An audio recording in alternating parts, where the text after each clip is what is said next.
Libro segundo. Análisis del espíritu. Nota informativa. Este material convertido a audiolibro ha sido posible gracias a los hermanos que integramos el ministerio Deseando de Dios. Visita nuestro canal y suscríbete. Activa las notificaciones, así estarás enterado de los nuevos videos que iremos subiendo. Análisis de alma y cuerpo. Primera parte. El análisis del alma. La mente. La mente, un campo de batalla. El fenómeno de la mente pasiva. El método de la liberación. Las leyes de la mente. Capítulo 1. La mente, un campo de batalla. La mente del hombre es su órgano para pensar. Por medio de ella está equipado para conocer, pensar, imaginar, recordar y entender. El intelecto del hombre, su razón, sabiduría y sagacidad, todo ello pertenece a la mente. Hablando en general, la mente es el cerebro. La mente es un término psicológico, en tanto que el cerebro es un término fisiológico. La mente de la psicología es el cerebro de la fisiología. La mente del hombre ocupa un lugar muy grande en su vida porque su pensamiento influye fácilmente su acción. Antes de la regeneración. Según la Biblia, la mente del hombre es excepcional por el hecho de que constituye un campo de batalla en que Satán y sus espíritus malignos luchan contra la verdad y por tanto contra el creyente. Podemos ilustrarlo del modo siguiente. La voluntad y el espíritu del hombre son como una ciudadela que los espíritus malignos procuran capturar. El campo abierto en que se pelea la batalla para conquistar la ciudadela es la mente del hombre. Nótese cómo describe el apóstol Pablo esto. Pues aunque andamos en la carne, no militamos según la carne, porque las armas de nuestra milicia no son carnales, sino poderosas en Dios para la destrucción de fortalezas, derribando argumentos y toda altivez que se levanta contra el conocimiento de Dios y llevando cautivo todo pensamiento a la obediencia de Cristo. Segunda a los Corintios capítulo 10 versículos 3 al 5. Primero nos habla de una batalla, luego de cómo se pelea y finalmente de cuál es su objetivo.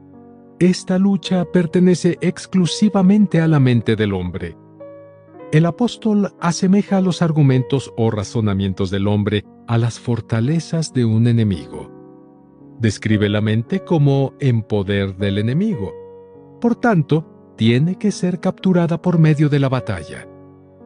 Llega a la conclusión de que muchos pensamientos rebeldes reciben cobijo en estas fortalezas, y es necesario cautivarlos a la obediencia de Cristo. Todo esto nos muestra claramente que la mente del hombre es la escena de una batalla en la que los espíritus malignos contienden con Dios. La Escritura explica que antes de la regeneración, el Dios de este mundo cegó los pensamientos de los incrédulos para que no les resplandezca la iluminación del Evangelio de la gloria de Cristo, el cual es la imagen de Dios. Segunda a los Corintios capítulo 4 versículo 4. Este versículo concuerda con el que hemos citado antes en que Satanás domina la mente del hombre cegándole. Algunas personas quizás se consideran prudentes y sabias en extremo en su habilidad de producir muchos argumentos contra el Evangelio. Otras pueden dar por un hecho que la incredulidad es debida a un embotamiento del entendimiento. Pero la verdad en ambos casos es que los ojos de la mente del hombre han sido vendados por Satanás. Cuando se halla la mente del hombre firmemente en poder de Satanás, se vuelve endurecida. El hombre sigue los deseos del cuerpo y la mente como hijos de ira, y por ello erais extraños y enemigos en la mente, porque la mentalidad de la carne es enemistad contra Dios. Segunda a los Corintios capítulo 3 versículo 14, Efesios capítulo 2 versículo 3, Colosenses capítulo 1 versículo 21, Romanos capítulo 8 versículo 7.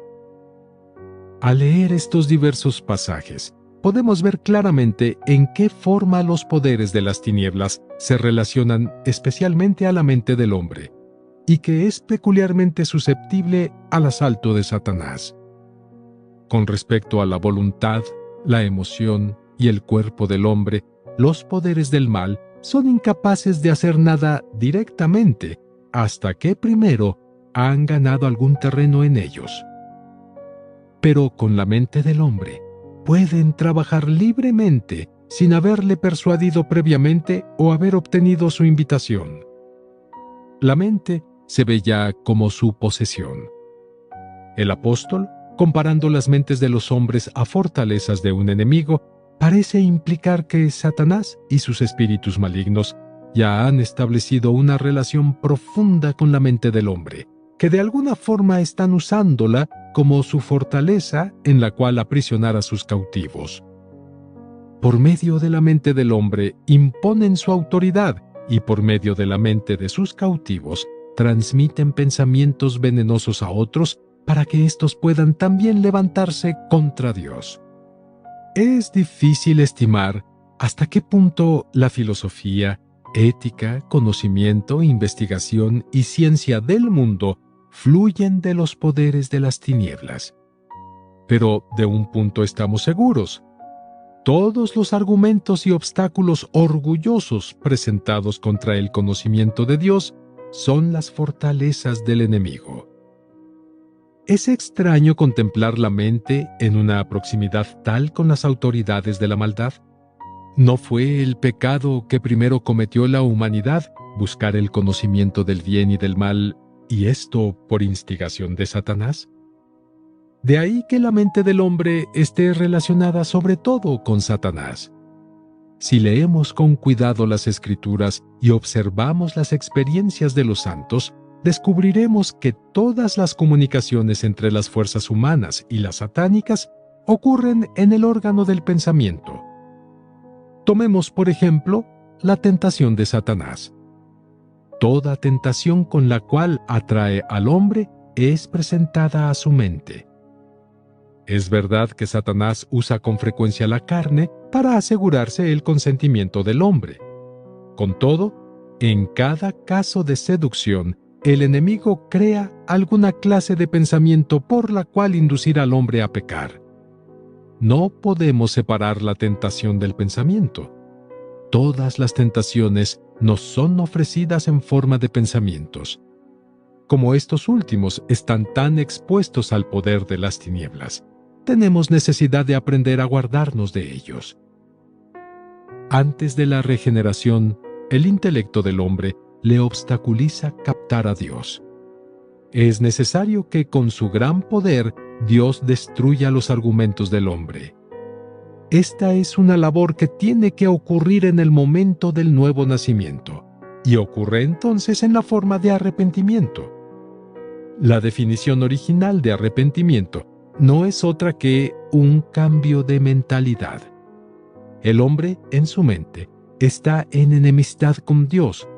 Por tanto, Dios debe alterar la mente del hombre si ha de impartirle vida. En su estado no regenerado, el hombre tiene la mente oscurecida. En su regeneración, sufre un cambio radical. Debido a que ha estado unido así con el diablo, es vital que el hombre reciba de Dios una mente cambiada antes de que pueda recibir un nuevo corazón.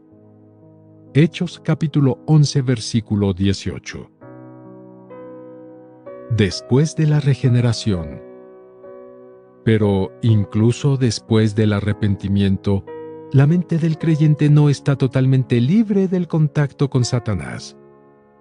Como el enemigo trabajaba por medio de la mente en los días anteriores, también hoy va a trabajar de la misma manera. Pablo, al escribir a los creyentes de Corinto, les dice: Temo que como la serpiente con su astucia engañó a Eva, vuestros pensamientos sean de alguna manera extraviados de la sincera fidelidad a Cristo. Segunda a los Corintios capítulo 11 versículo 3.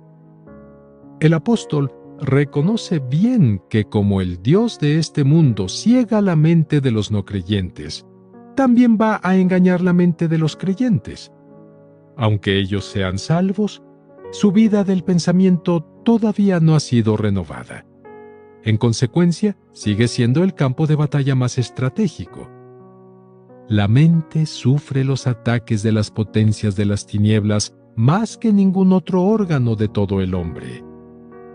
Deberíamos comprender que los espíritus satánicos dirigen atención especial a nuestra mente y están atacándola de modo implacable, como la serpiente engañó a Eva con su astucia. Satanás no asaltó primero el corazón de Eva, sino que atacó su cabeza. De modo similar hoy, los espíritus malignos atacan primero nuestra cabeza, no nuestro corazón, con mira a corrompernos de la simplicidad y pureza que tenemos en Cristo.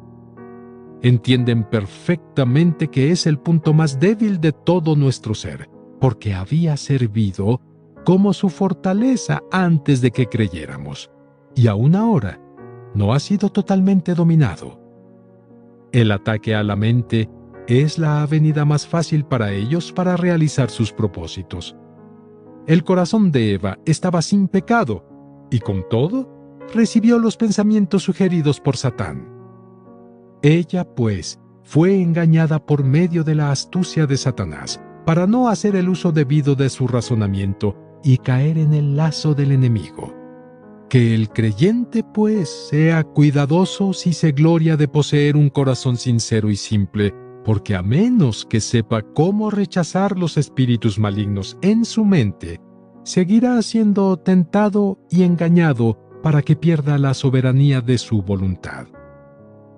Pablo sigue diciéndonos de dónde viene este peligro.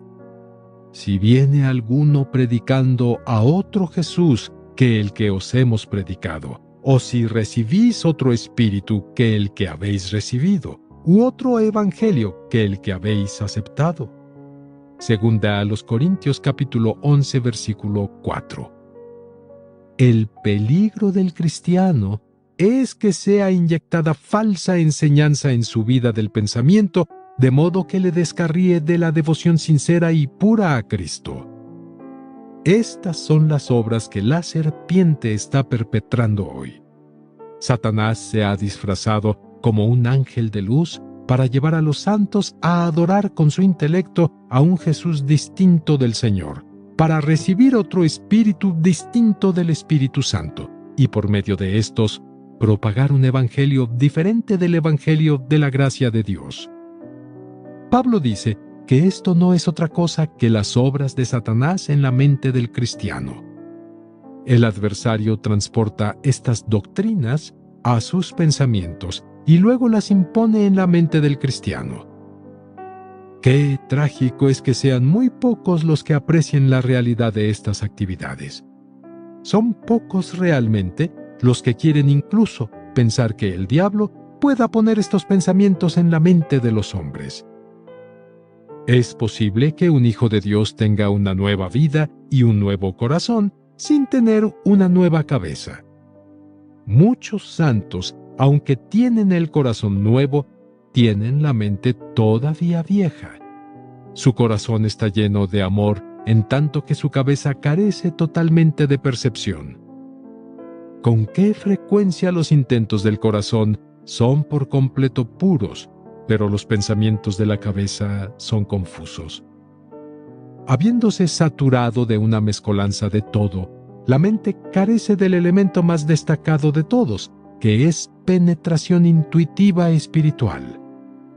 Son innumerables los santos que aman de modo genuino a todos los hijos de Dios, pero por desgracia, su cerebro está relleno de una basofia de teorías, opiniones y objetivos. Un gran número de los mejores y más fieles hijos de Dios son las personas más estrechas de miras y más llenas de prejuicios. ya han decidido de antemano en qué consiste la verdad y qué verdad es la que han de aceptar. Rechazan toda verdad diferente porque no armonizan con sus nociones preconcebidas. Su cabeza no es tan expansiva como su corazón. Además, hay otros hijos de Dios cuya mente no puede concebir pensamiento alguno. No importa el número de verdades que hayan oído, nunca pueden ni recordar, ni practicar, ni comunicarse con los otros. Estos, ciertamente, han oído mucho. Con todo, no poseen habilidad para expresar nada de ello. Durante muchos años han recibido verdades, pero no disponen de ninguna para suplir las necesidades de los demás. Quizás es posible incluso que se jacten de lo llenos que están del Espíritu Santo. Lo que crea estos síntomas es una mente no renovada. La cabeza del hombre causa más daño a la gente que el corazón del hombre. Si los creyentes aprendieran a distinguir la renovación del corazón de la renovación de la cabeza, no cometerían la equivocación de creer en el hombre. Los cristianos deberían comprender que, incluso cuando uno mantiene la relación más íntima con Dios, es posible que, sin darse cuenta, haya aceptado las sugerencias de Satanás en su mente, lo cual es causa de errores en su conducta, palabras y puntos de vista. Aparte de la simple enseñanza de la Biblia, no hay palabras de los hombres que sean enteramente dignas de confianza. No hemos de vivir por las palabras del hombre simplemente porque admiramos o respetamos a este hombre. Sus expresiones y su conducta pueden ser muy santas, pero su pensamiento puede no ser espiritual. Por tanto, lo que observamos no es su hablar o su comportamiento, sino su mente. Si creemos que lo que dice aquel hombre es la verdad de Dios por su conducta en la vida, haríamos de las palabras y la conducta de un hombre nuestro estándar de la verdad en vez de buscarlo en la Biblia. La historia está llena de casos de creyentes santificados que propagaban herejías. La explicación simple de ello es que sus corazones eran renovados, pero sus mentes permanecían viejas.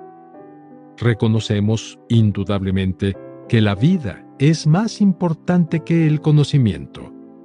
Realmente, la primera es 1 millar de veces de más consecuencia que el último. No obstante, después de algún crecimiento en la vida, es esencial buscar el conocimiento que procede de una mente renovada.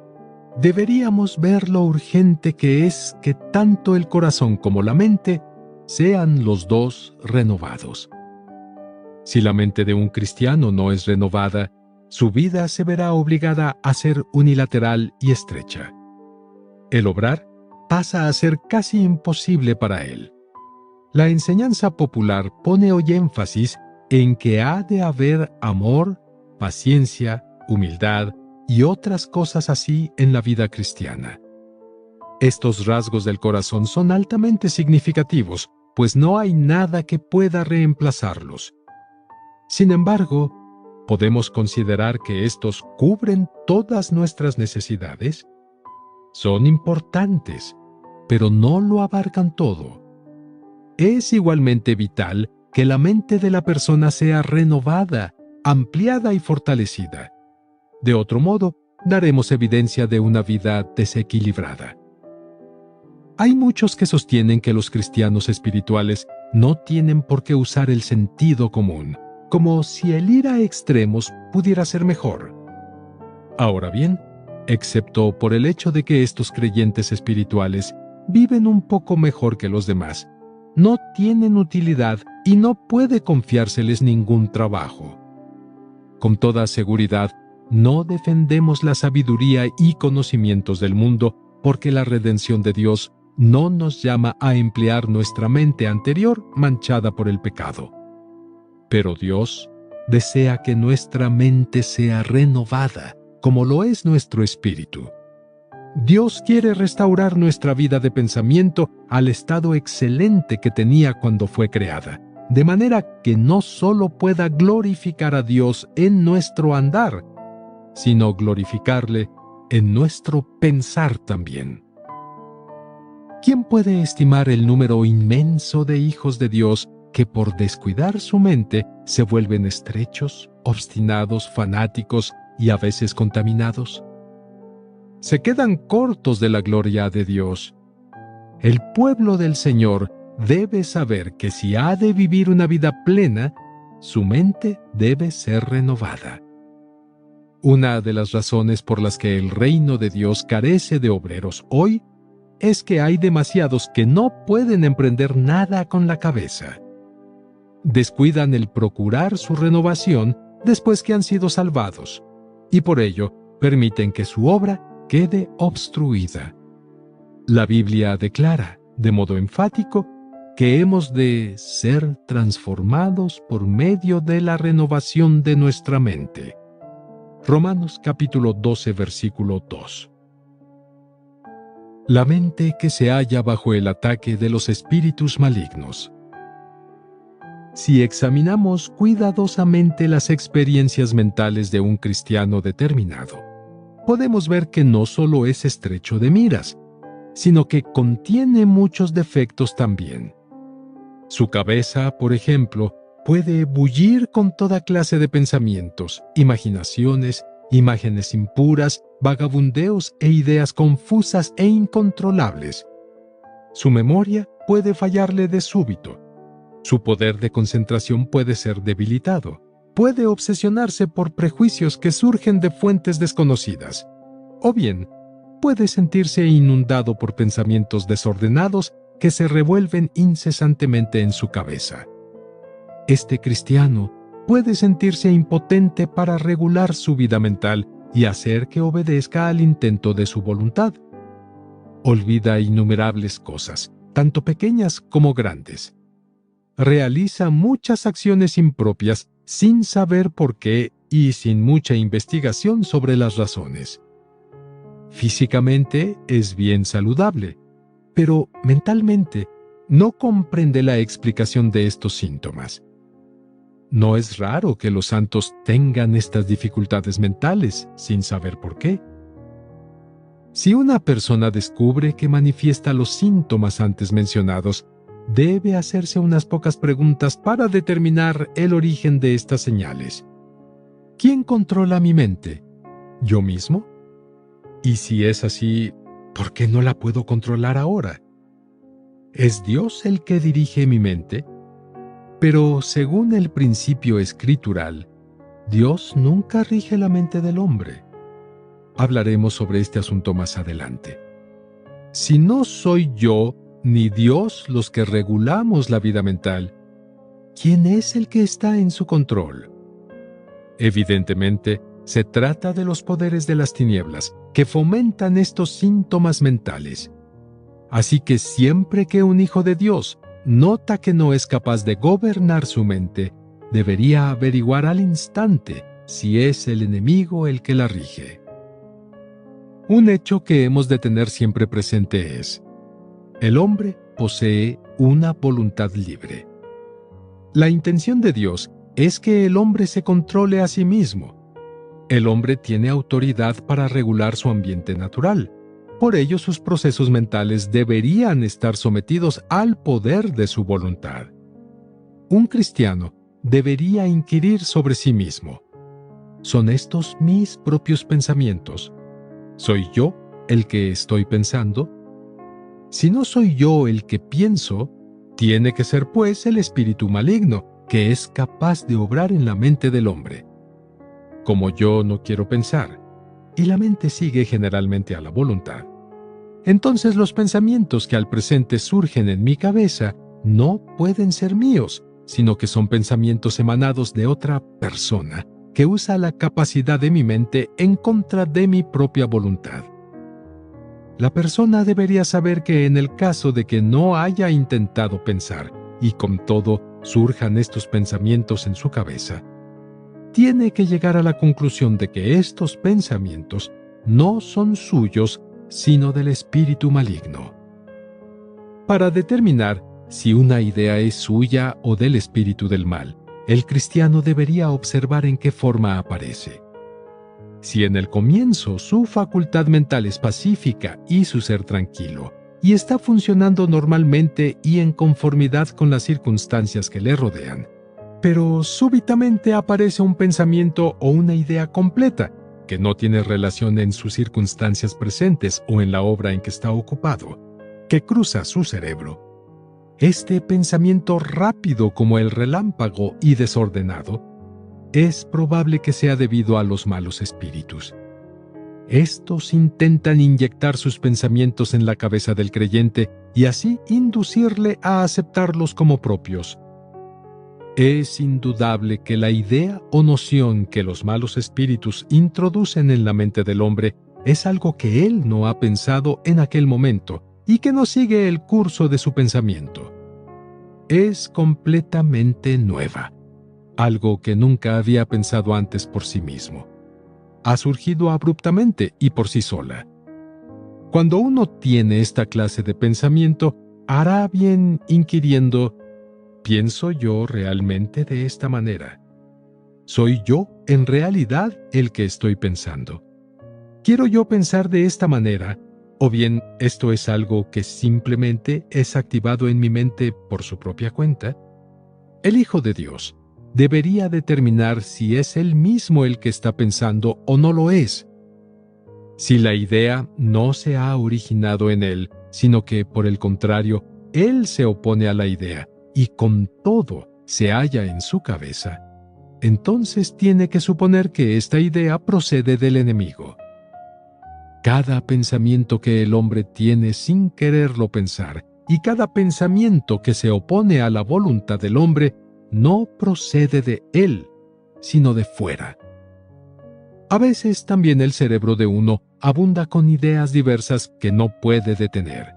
Su cabeza es como una máquina de pensar, operada por una fuerza exterior. Continúa pensando, pero es impotente para desistir. El creyente puede sacudir su cabeza repetidamente, pero no puede sacudir los pensamientos de su mente. Le vienen a oleadas, uno tras otro, de modo incesante, día y noche. No hay manera de terminarlos. No se da cuenta de que esto no es otra cosa que la actividad del espíritu maligno. Debería comprender qué es un pensamiento. Es algo que la mente capta o a lo que se aferra. Pero en el caso de estos pensamientos incontrolables, no es que su mente se agarre a ellos, sino más bien que algo se agarra a su mente. En el curso natural de los sucesos, es la mente la que piensa sobre las cosas. Ahora, son estas cosas las que fuerzan la mente a pensar. A menudo la mente de una persona desea poner a un lado una cuestión, pero algún poder externo le obliga a recordarla, no permitiéndole que la olvide y forzándole a pensarla otra vez. Esto es causado por los espíritus malignos. Para resumir, pues, investigaremos toda señal anormal. De no haber una causa natural, como por ejemplo una enfermedad, estas actividades llamadas anormales tienen su origen en los malos espíritus. Dios no interfiere nunca con la operación de la capacidad natural del hombre. Nunca mezcla abruptamente sus pensamientos con los del hombre, ni de modo abrupto restringe o destruye el funcionamiento del intelecto del hombre. El cese fulminante de todos los pensamientos, como si el cerebro hubiera quedado vacío. La intromisión brusca de un pensamiento completamente dispar del curso mental de aquel momento. El corte brusco de memoria, como si se hubiera cortado un alambre dejando la mente paralizada. Todos estos son los resultados de la operación del enemigo. Debido a que el espíritu maligno se ha apoderado del órgano del pensamiento, es capaz o bien de imponer la detención del funcionamiento, o si afloja su puño, lo deja funcionar otra vez. Hemos de reconocer que las causas naturales solo pueden producir síntomas naturales. Los pensamientos fulgurantes y ciertas pérdidas de memoria están por completo más allá de la capacidad o control de nuestra voluntad y son contrarios a las causas y efectos naturales. Tienen que ser inspirados por fuerzas malignas sobrenaturales. En su carta a los Efesios, Pablo está escribiendo sobre el espíritu que ahora actúa en los hijos de desobediencia. Capítulo 2, versículo 2. Es muy importante saber que los poderes de las tinieblas no obran solo fuera del hombre, sino dentro también. Cuando el hombre trabaja, puede en general hacerlo con sus palabras, gestos o movimientos corporales. Los espíritus malignos, sin embargo, pueden obrar por todos estos medios. Pero más aún, pueden actuar desde fuera lo mismo que actúa el hombre. Pero también pueden trabajar desde dentro. Esto significa que pueden introducirse en la vida de pensamiento del hombre y trabajar allí. El hombre no es capaz de hacer esto. Es incapaz de entrar en el cerebro de otra persona y hacer sugerencias sutiles, dejando confuso el origen de estos pensamientos. Pero los malos espíritus pueden hacerlo. Poseen una capacidad de comunicación que el hombre no tiene. Trabajan inicialmente en la mente del hombre y luego alcanzan su emoción, porque la mente y la emoción están íntimamente unidas.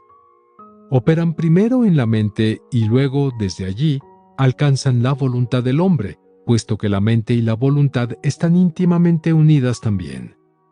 La manera en que estos espíritus malignos operan es poner secretamente en la cabeza del hombre nociones que ellos aceptan de buena gana para que puedan cumplir sus objetivos, o bien al revés, bloquean pensamientos que no les gustan, de modo que el hombre no puede pensarlos a fondo. La Biblia indica claramente que los poderes de las tinieblas son poderosos para impartir ideas al hombre y para sustraérselas.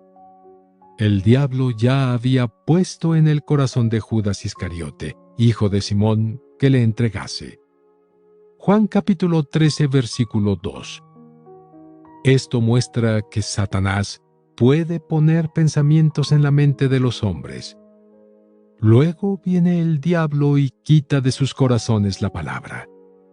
Lucas capítulo 8, versículo 12. Y prueba que Satán puede quitar toda palabra que el hombre debería recordar y hacer que se olvide de todo.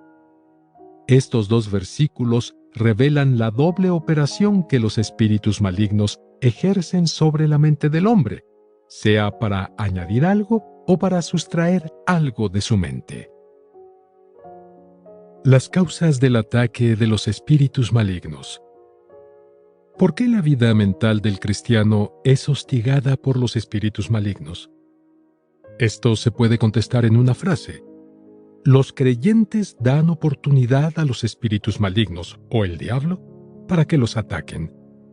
Que todos entiendan claramente que es posible que la mente de uno sea asaltada por el diablo.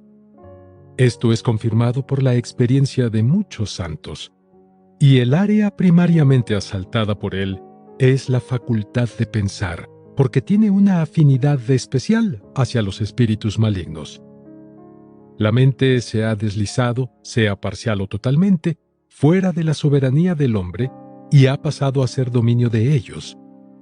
En consecuencia, estos poderes pueden sustituir los pensamientos de una persona según sus propios deseos, completamente al margen de las ideas de la víctima. Aunque la cabeza corresponde aún al creyente, su soberanía sobre ella ha sido suplantada por la de otro. A pesar de su protesta, con esta sola no basta para la rectificación. Si uno ofrece oportunidad para ello a los espíritus malignos, ya no puede seguir más su propia voluntad, sino que tiene que ser obediente a la de ellos. Cuando le cede terreno en su mente, al instante pierde su soberanía sobre ella. Esto también habla del hecho de que su facultad mental ahora está ocupada por los espíritus malignos. Si no hubiera sido atacado por ellos, su voluntad seguiría con el control de todo. Podría pensar o dejar de pensar según quisiera, sin dificultad. Debido a esta afinidad entre la mente y los espíritus malos, el cristiano muchas veces cede ante ellos. El terreno ganado proporciona a estos poderes, autoridad para operar sin obstáculos en la cabeza del creyente. Tengamos bien en cuenta esto, sin embargo. La mente de este hombre le pertenece a él. Sin su permiso, el enemigo sería impotente para usarla. A menos que el hombre de modo voluntario, sabiéndolo o no sabiéndolo, entregue su mente a los malos espíritus, estos no tienen derecho a entremeterse en la libertad del hombre. Esto no implica que estas fuerzas malévolas nunca intenten tentarnos en nuestro pensamiento. Esto es inevitable en esta idea. Pero significa que al ejercer nuestra voluntad de oponernos al pensamiento tentador, este va a cesar inmediatamente. El defecto de muchos cristianos en la actualidad es que, aunque resisten a menudo con su voluntad, el pensamiento continúa. No tendría por qué ser así. Esto es una indicación segura de que los espíritus malignos están operando. El factor más crucial en relación con su actividad maligna es el de cederles terreno. Sin un punto de apoyo apropiado, no pueden operar. La cantidad de su actividad depende de la cantidad de espacio que se les ha cedido. Es en el órgano del pensamiento que el cristiano proporciona territorio a los malos espíritus, y desde allí ellos pueden operar. Hablando en general, el terreno de la mente que puede ser cedido al enemigo es de 6 clases. Vamos a considerar cada una de ellas con cierto detalle. 1. Una mente no renovada. La carne continuamente proporciona bases para las operaciones del enemigo. Si la mente del hombre no es renovada según su espíritu, después que éste ha sido regenerado, expone una gran cantidad de territorio a las maquinaciones del espíritu maligno.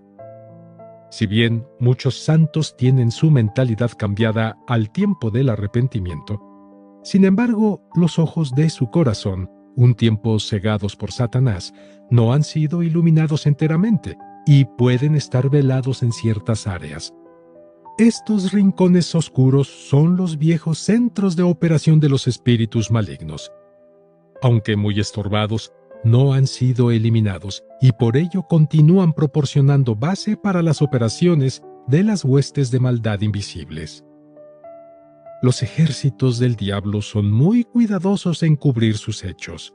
Si un cristiano permanece carnal, le inducen nociones que parecen estar de acuerdo con su temperamento y carácter, incitándole a que crea que éstas son de modo natural el resultado de su pensamiento.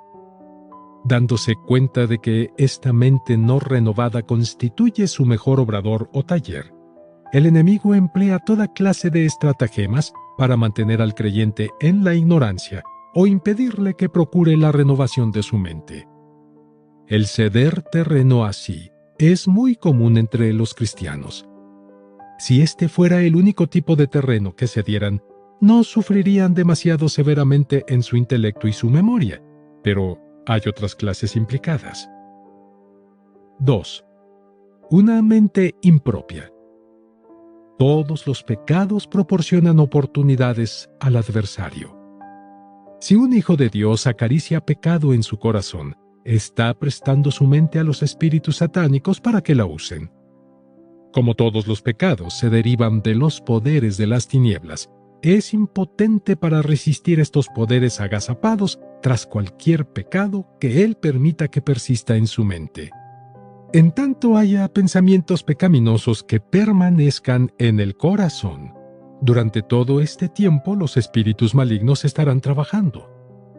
Todas las ideas impuras, orgullosas, ásperas e injustas proporcionan bases de actividad a estos espíritus. Una vez el Hijo de Dios permite que estas ideas permanezcan, haya más difícil resistir la próxima vez que aparecen, porque los poderes de las tinieblas ya se han alojado en su mente. Además de las ideas pecaminosas, hay muchos otros pensamientos impropios que proporcionan al enemigo bases de operación. Frecuentemente, las huestes de Satanás introducen una idea en la cabeza del creyente. Si éste la acepta, entonces esta idea va a adquirir raíces en su mente.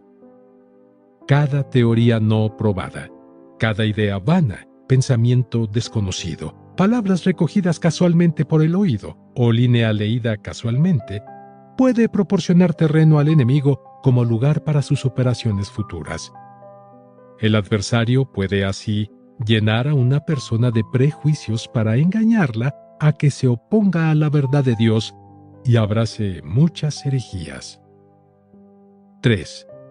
Entender mal la verdad de Dios.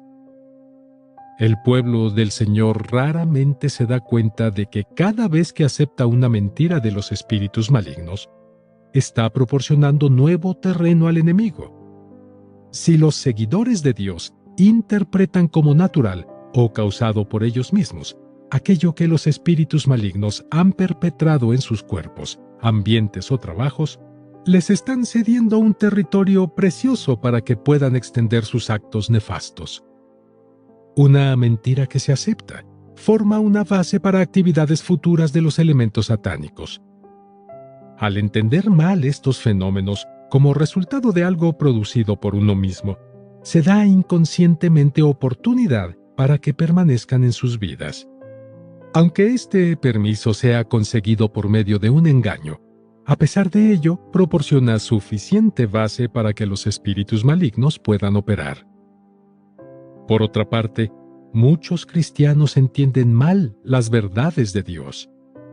Al ser ignorantes del verdadero significado de la muerte conjunta con Cristo, la consagración, el movimiento del Espíritu Santo y otras, conciben estas verdades en sus corazones en interpretaciones que les causan prejuicios.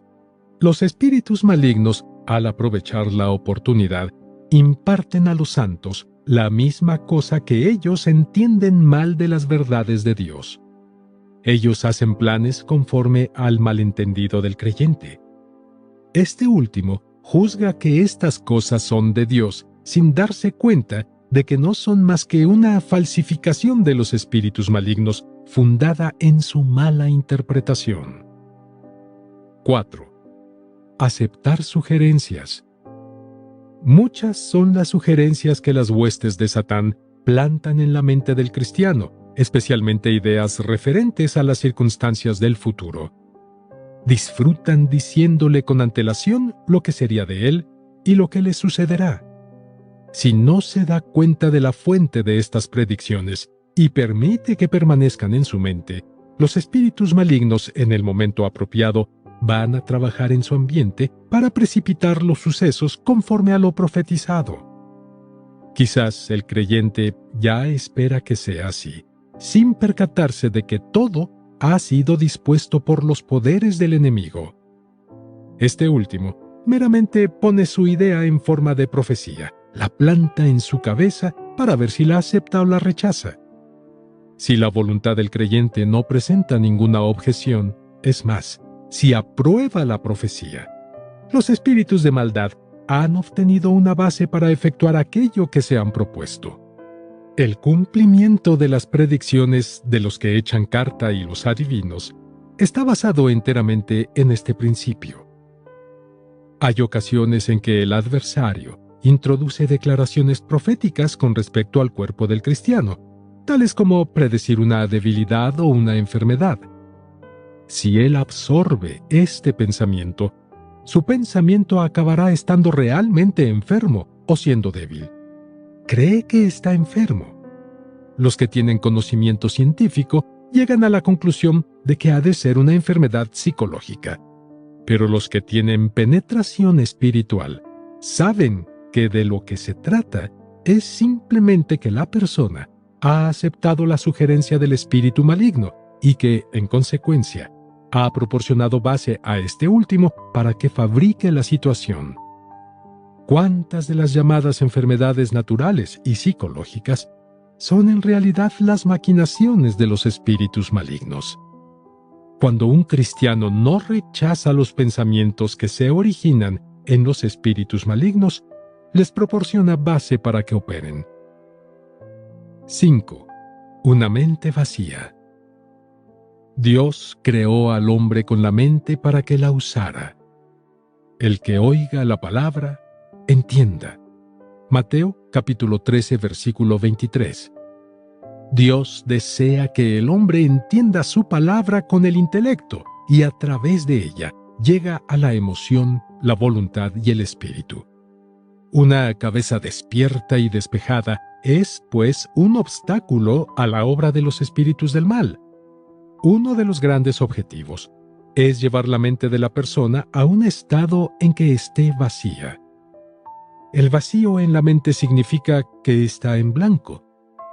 El poder del enemigo emplea o bien engaño o fuerza para transformar la facultad mental del cristiano en una entidad vacía.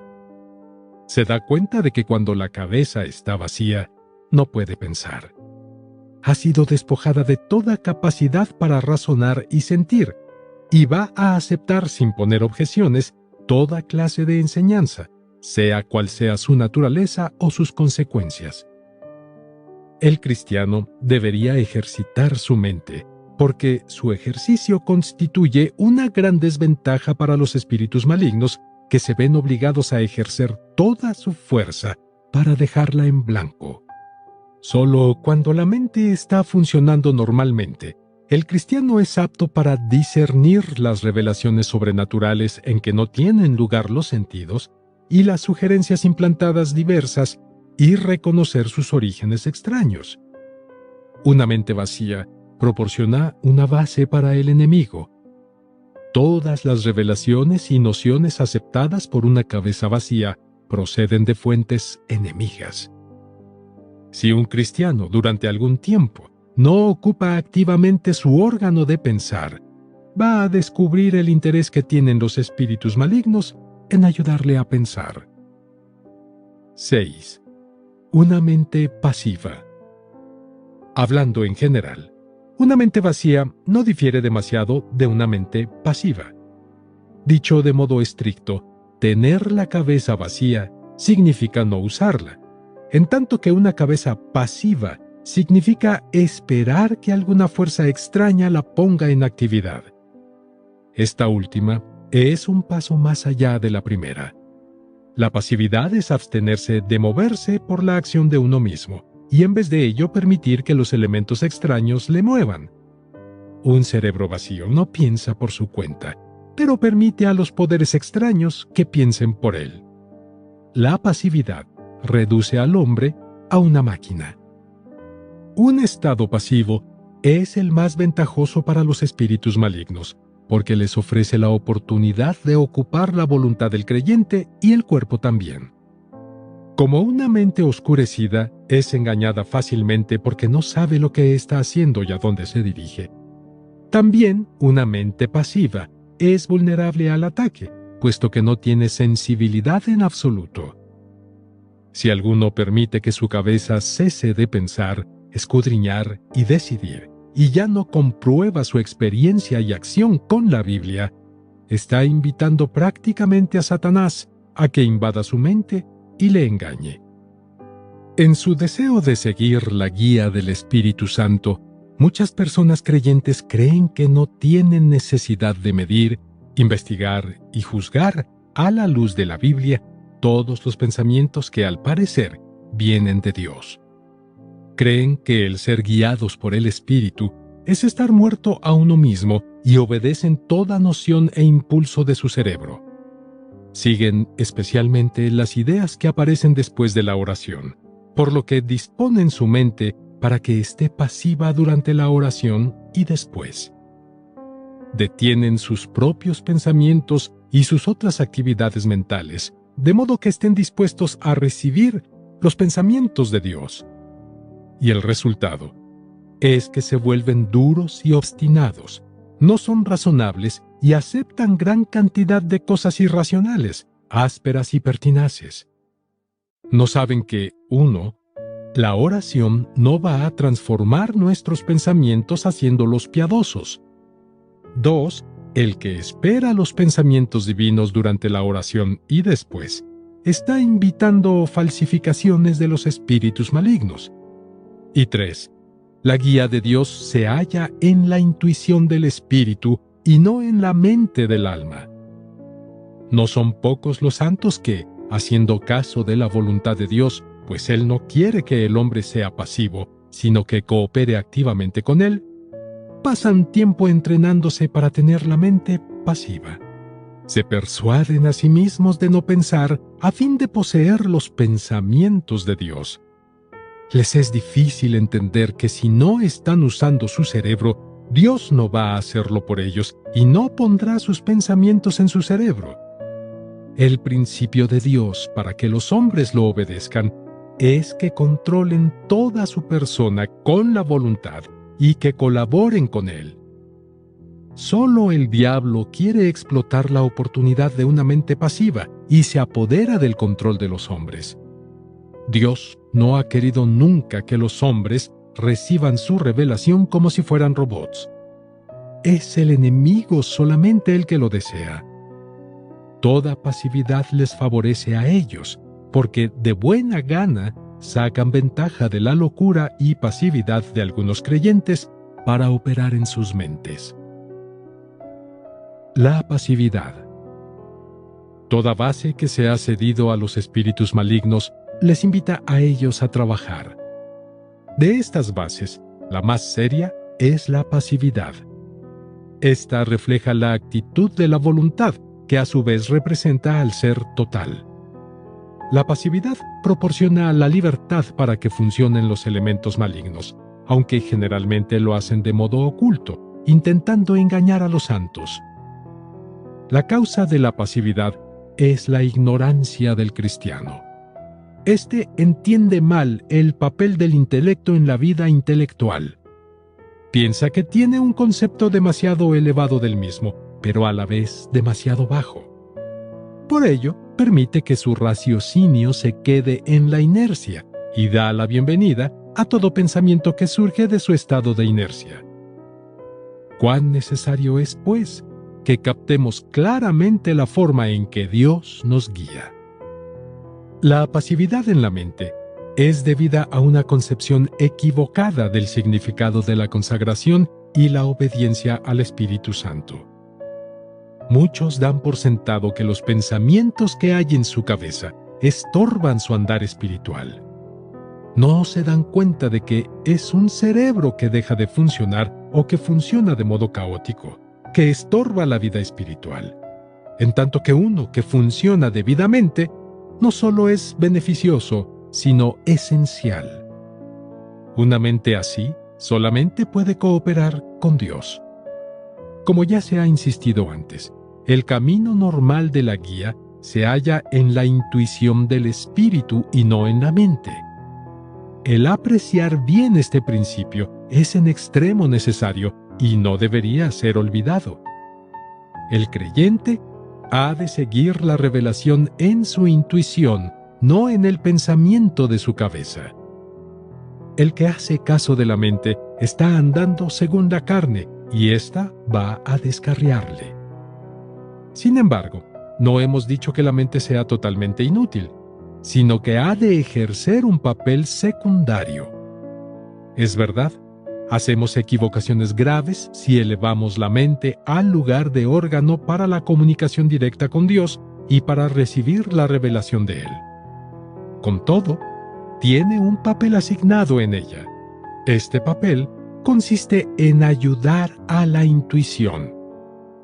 Sí, es por medio de la intuición que conocemos la voluntad de Dios, pero de modo adicional, necesitamos que la mente inspeccione nuestro sentido interno para decidir si es de nuestra intuición o es una falsificación de nuestras emociones, si es o no de Dios y armoniza con su palabra. Conocemos por la intuición, verificamos con la mente. Qué fácil es que nos equivoquemos. Sin la ayuda de la mente, nos hallaremos con dificultades para decidir lo que es de Dios de modo auténtico. En el proceso normal de guía, la mente es también necesaria.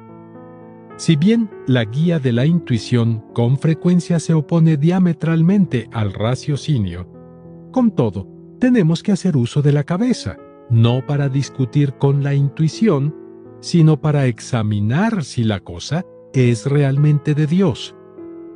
La intuición capta la voluntad de Dios muy rápidamente. Sin embargo, se requiere tiempo para que el cerebro verifique y demuestre si lo que hemos captado es verdaderamente de nuestra intuición y del Espíritu Santo.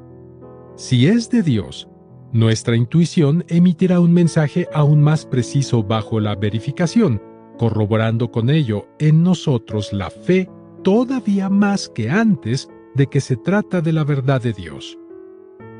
El ejercicio del intelecto de esta manera, solo en forma de examen, es a la vez beneficioso y apropiado. Pero si el sentido o mensaje es de nuestro pensamiento y sentimiento carnal, entonces en el proceso del examen, nuestra conciencia va a levantar su voz en oposición. En consecuencia, la verificación de nuestra mente para saber si la cosa es de Dios o no, no va a interferir, sino que dará oportunidad para que la intuición se demuestre a sí misma. Si es de la intuición, ¿qué tiene que temer de la verificación de la mente? Por otra parte, todo lo que teme ser verificado probablemente procede de uno mismo. La cabeza nunca debe guiar o dirigir, pero es necesaria sin la menor duda para verificar la autenticidad de la guía. Una enseñanza así está de acuerdo con las Escrituras. No seáis insensatos, sino comprendiendo bien cuál es la voluntad del Señor, y comprobando qué es lo agradable al Señor. Efesios capítulo 5, versículos 17 y 10. El funcionamiento de la mente no puede ponerse a un lado como inútil.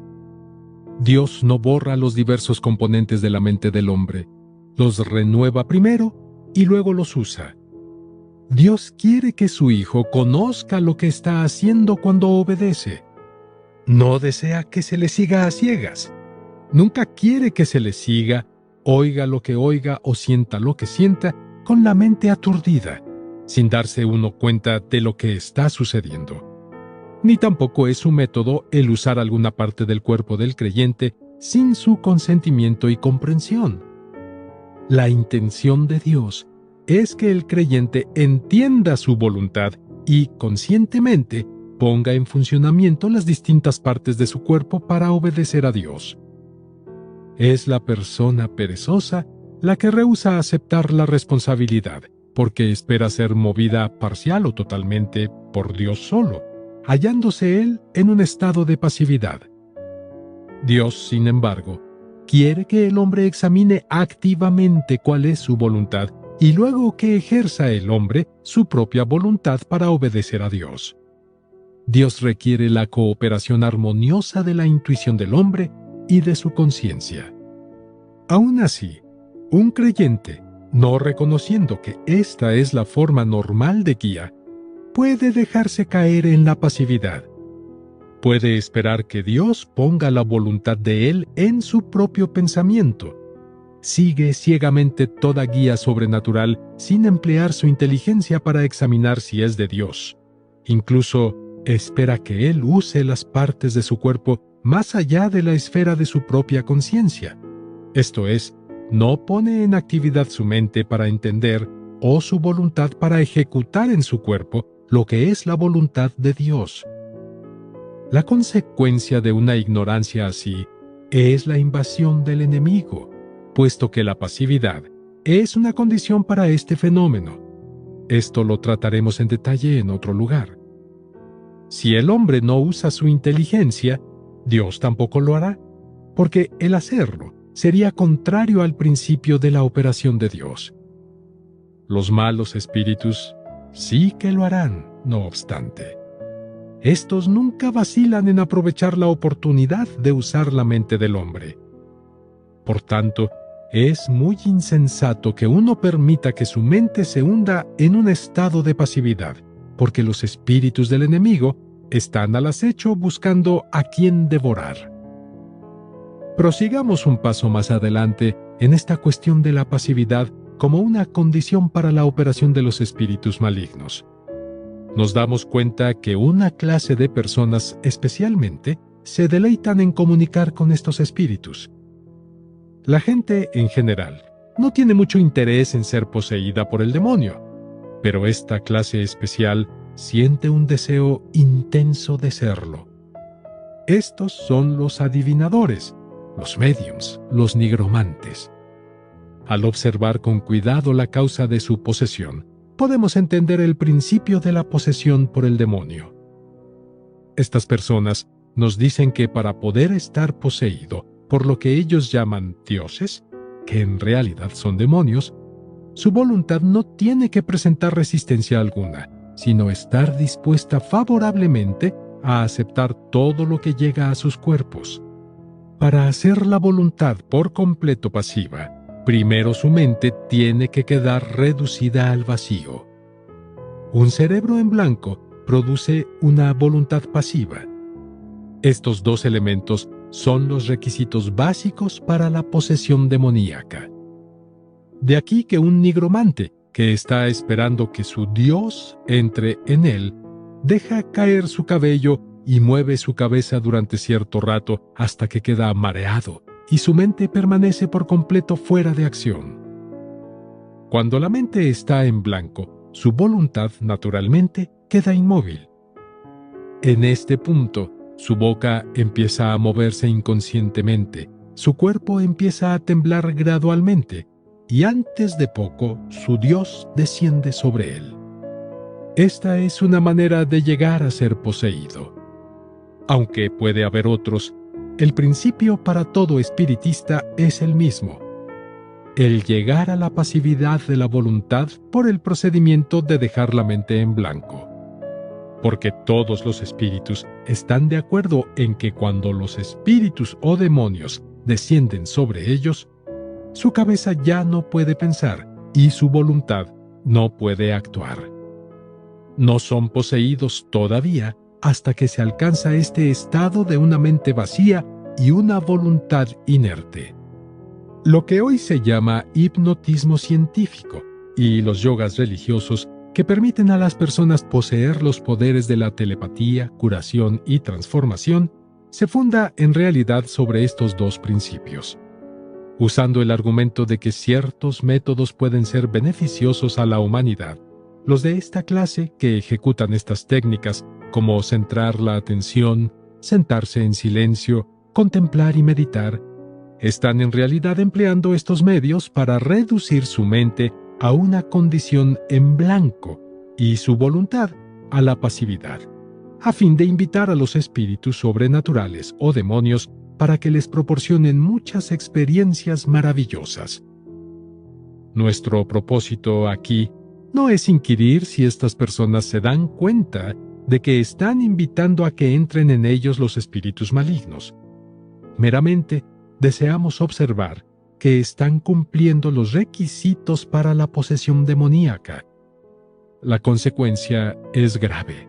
Quizá más tarde van a despertar al hecho de que han dado la bienvenida realmente a los espíritus malignos. Nuestra intención ahora no es un tratamiento pleno del tema. Simplemente queremos que los hijos de Dios adquieran información de los principios básicos detrás de la práctica de las artes negras, y que son una mente en blanco y una voluntad pasiva. Los espíritus malignos sienten gran alegría cuando se dan estas dos condiciones, puesto que inmediatamente pueden comenzar su obra de tinieblas. Es bueno que los cristianos tengan siempre presente la distinción básica y crucialmente importante entre la obra de los espíritus malignos y la del Espíritu Santo. El Espíritu Santo obra cuando el hombre cumple sus condiciones para operar, en tanto que los primeros obran cuando el hombre cumple las condiciones en que ellos operan.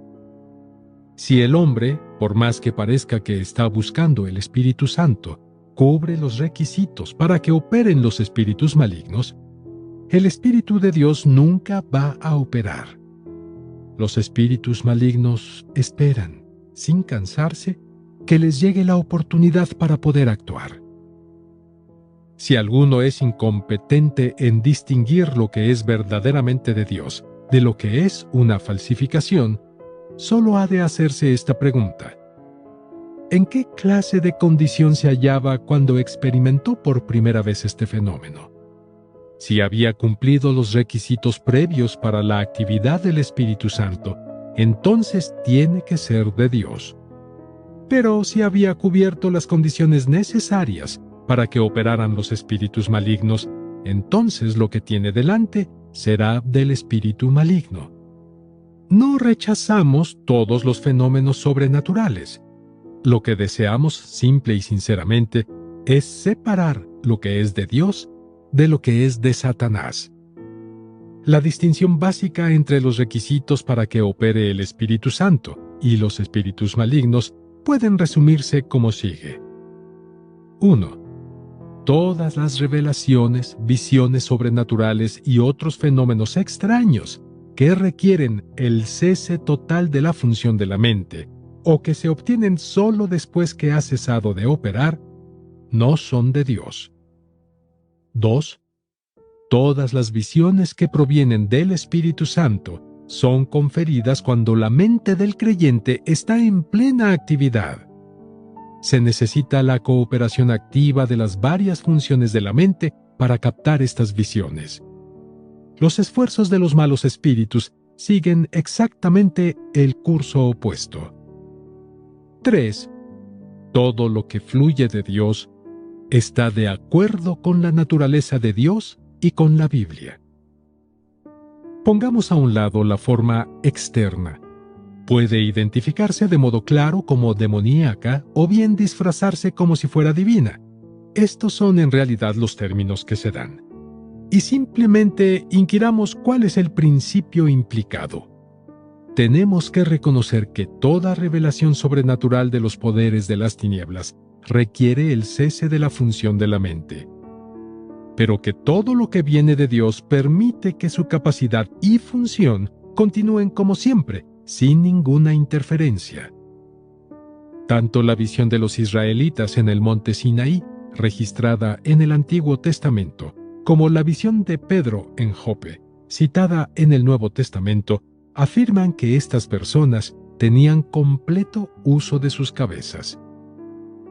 Examinemos los diferentes casos en el Nuevo Testamento en que se presenta una revelación natural de Dios, y hallaremos que, en cada caso, el que experimenta la revelación lo hace con su mente funcionando y con toda la capacidad para controlarse y hacer uso de cualquier parte de su cuerpo. Pero las revelaciones sobrenaturales falsificadas requieren que la mente del receptor esté total o parcialmente pasiva, y el receptor ya no está en condiciones de emplear las partes de su cuerpo o el cuerpo en conjunto. Esta constituye la antítesis fundamental entre lo que es de Dios y lo que es del diablo. En el caso del hablar en lenguas, por ejemplo, los que hablan tienen control completo y son conscientes de lo que hacen. En el día de Pentecostés, Pedro pudo oír las burlas de la gente y contestarlas, demostrando que tanto él como sus colegas no estaban embriagados, sino llenos del Espíritu Santo. Hechos capítulo 2. Los que hablan en lenguas en la iglesia de Corinto podían contar el número de 2 o 3. Podían controlarse por sí mismos para hablar por turno, y si no se daba interpretación, podían callarse. Primera a los Corintios capítulo 14. Todos retenían la claridad de sus conciencias y podían abstenerse de seguir hablando. Esto es debido a que los espíritus de los profetas están sometidos a los profetas. Primera a los Corintios capítulo 14 versículo 32. Pero en la experiencia falsificada, los espíritus generalmente exigen la sumisión de los profetas a ellos. De ahí que podamos ver lo que es de Dios y lo que es del diablo.